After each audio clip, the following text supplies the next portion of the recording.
Kapan sih waktu paling tepat untuk donor darah aferesis ketika berpuasa? Ya. Ini sebetulnya Hasanuddin Ya. sama dengan persoalan melakukan donor darah itu sendiri. Di dalam fikih itu ada dua pandangan besar.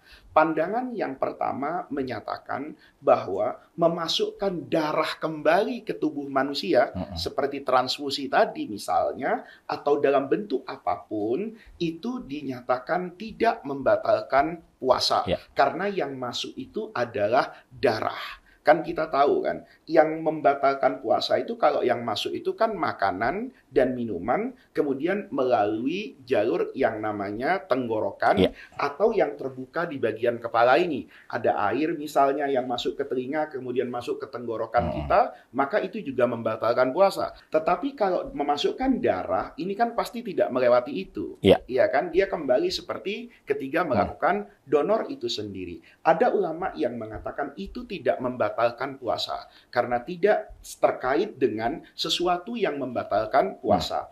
Ada sebagian ulama yang mengatakan kalau yang dimasukkan kembali itu darah, maka dia membatalkan puasa bukan karena darahnya, tetapi karena sejatinya darah itu adalah makanan. Kan semua yang kita makan Menjadi itu kan darah. kemudian menjadi Jadi darah. Karena dia berasal dari makanan Iya. dan darah itu adalah makanan di dalam tubuh, maka itu membatalkan puasa. Sekalipun guru-guru saya itu banyak sekali yang mengatakan itu tidak membatalkan puasa dikarenakan darah itu adalah sesuatu yang sudah berubah dari yang namanya at-ta'am, makanan. Tetapi untuk hati-hatinya ya, karena ini kan memasukkan Ya. bukan mengeluarkan ya. Kalau ada terjadi misalnya nanti ya kericuhan, kegaduhan di tengah-tengah masyarakat, maka pola donor darah yang seperti ini saya anjurkan untuk dilakukan setelah berbuka. Kenapa demikian? Karena ini ada unsur memasukkan.